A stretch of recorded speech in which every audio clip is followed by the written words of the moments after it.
जिस तरह से लगातार मुंबई में कोरोना पॉजिटिव मरीजों के मामले बढ़ रहे हैं, उससे ये शहर एक तरह से देश का कोरोना कैपिटल बन गया है। और इसी के मद्देनज़र अगर मामला और विकराल हो जाता है और बेतहाशा वृद्धि होती है इस तरह के मामलों में, तो उससे निपटने के लिए सरकार कई तरह के इंतजाम कर रही है। और उन्हीं इंतजामों में से एक है मुंबई के बांद्रा कुर्ला कॉम्प्लेक्स में एक बड़े अस्पताल का, जो कि सिर्फ कोविड पेशेंट्स के ट्रीटमेंट के लिए होगा, उसका निर्माण।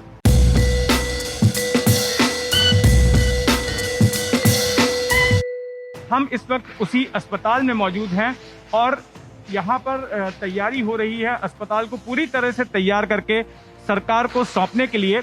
मेरे साथ में मौजूद हैं MMRDA commissioner RA Raju ji. MMRDA वो एजेंसी है सरकार की जिसके ऊपर जिम्मेदारी है मुंबई और आसपास के क्षेत्र के विकास की, और उसी के कमिश्नर इस वक्त हमारे साथ मौजूद हैं राजू जी। राजू जी, आपसे जानना चाहेंगे कि ये जो अस्पताल बनाया जा रहा है, इसकी क्षमता कितनी होगी, कितने मरीज यहाँ पर रखे जाएंगे और किन किन सुविधाओं को यहाँ पर दिया जाएगा?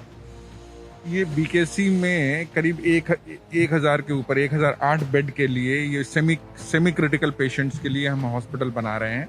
पिछले 2 मई से हमने इसको बनाने की शुरुआत की हुई है।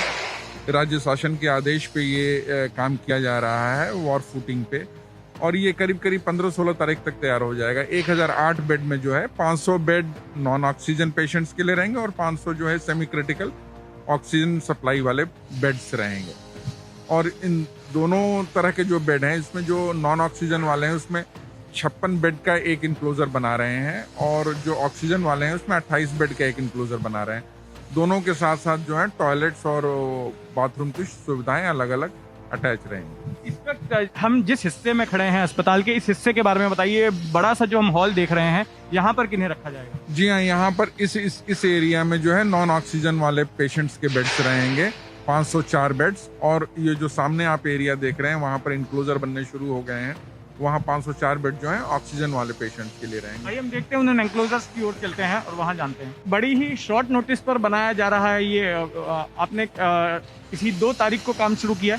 इसे 2 मई को काम शुरू हुआ है, और शॉर्ट नोटिस तो ऐसी है कि ऐसे समय में और क्या नोटिस मिलेगी किसी को काम करने की, जब पेशेंट्स इतने बढ़ने लगे हैं और हमारी कैपेसिटी उस हिसाब से बेड की नहीं रहती है, तो ऐसी स्थिति में टेम्पररी हॉस्पिटल बनाना बहुत आवश्यक हो जाता है, सो दैट ये जो लॉकडाउन के पीरियड में कर्व फ्लैटन करने की बात हम कर रहे हैं, उस स्थिति में भी हमारी कैपेसिटी जो है, जितने पेशेंट्स हमारे पास आए उनको एकोमोडेट करने की रहे, इसके लिए राज्य शासन ने ये कदम उठाया है। राजू जी, अब हम जिस पार्ट में पहुंचे हैं इस अस्पताल के, इसके बारे में बताइए।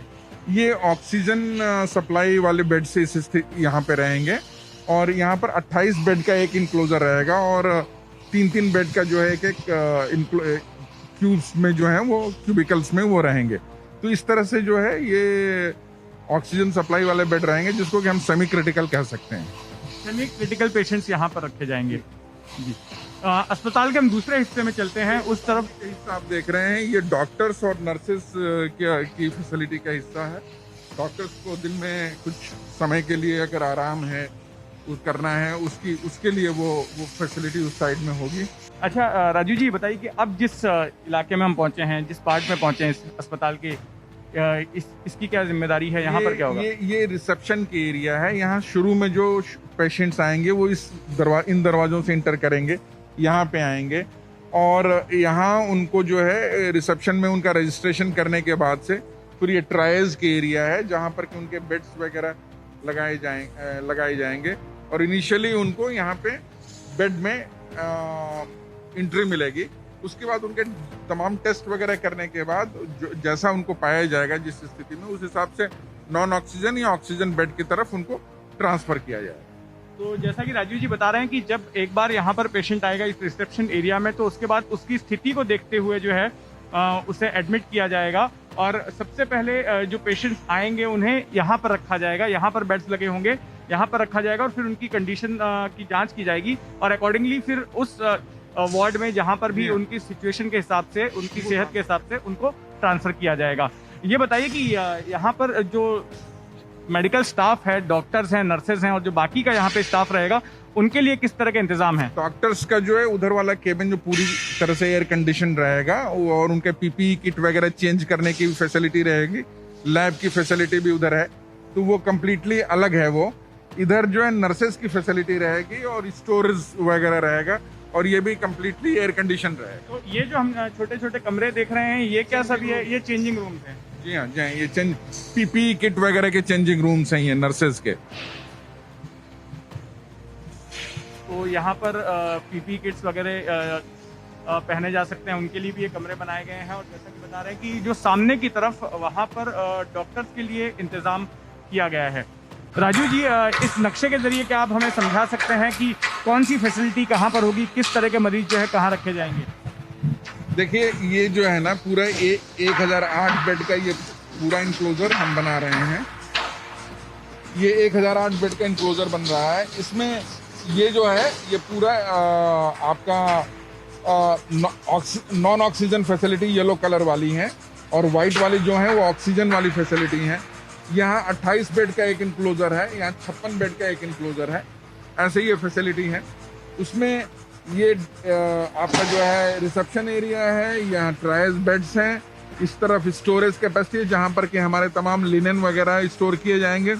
इस साइड में डॉक्टर की पूरी फैसिलिटी है, डॉक्टर्स के टॉयलेट वगैरह इधर बन रहे हैं। और ये जो ब्लू कलर के आप देख रहे हैं, ये सारे टॉयलेट जो हैं पेशेंट्स के लिए यहाँ हम बना रहे हैं। ये पूरा अस्पताल जो है कितने एरिया में फैला हुआ है, कितना क्षेत्रफल है इसका? ये जो केवल पेशेंट की फैसिलिटी है लंबी सी, ये 1.25 लाख स्क्वायर फीट के एरिया में है, और ये करीब 21,000 स्क्वायर फीट के एरिया की फैसिलिटी है। करीब 3.5 एकड़ के एरिया में, 4 एकड़ के एरिया में पूरी एरिया फैला हुआ है।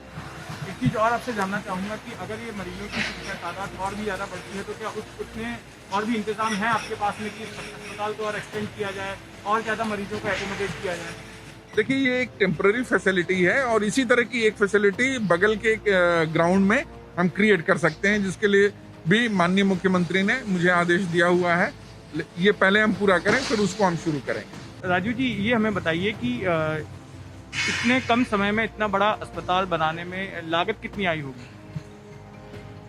लागत इसकी जो है करीब, अभी तो पूरी तरह से काम खत्म हुआ नहीं है, काम चल ही रहा है। पूरी तरह से लागत अभी निश्चित नहीं हो पाई है, फिर भी करीब ये 20 करोड़ के करीब आएगी। 20 करोड़ के करीब जो है लागत आएगी अस्पताल को बनाने के लिए। तो आपने सुना MMRDA commissioner are Raju ji को, जो हमें बता रहे थे इस अस्पताल के बारे में, जो कि एहतियात के तौर पर अगर मामले और ज़्यादा बढ़ते हैं, क्योंकि हम देख रहे हैं कि इतनी बड़ी तादाद में मुंबई में मामले आए हैं कि अस्पतालों में जो है बेड्स कम पड़ रहे हैं, जगह कम पड़ रही है मरीजों को रखने के लिए, और इसलिए सरकार एहतियातन इस अस्पताल को बना रही है ताकि अगर मरीजों की संख्या में बेतहाशा वृद्धि होती हो तो उन्हें यहाँ पर लाया जाए। ABP न्यूज़ आपको रखे आगे।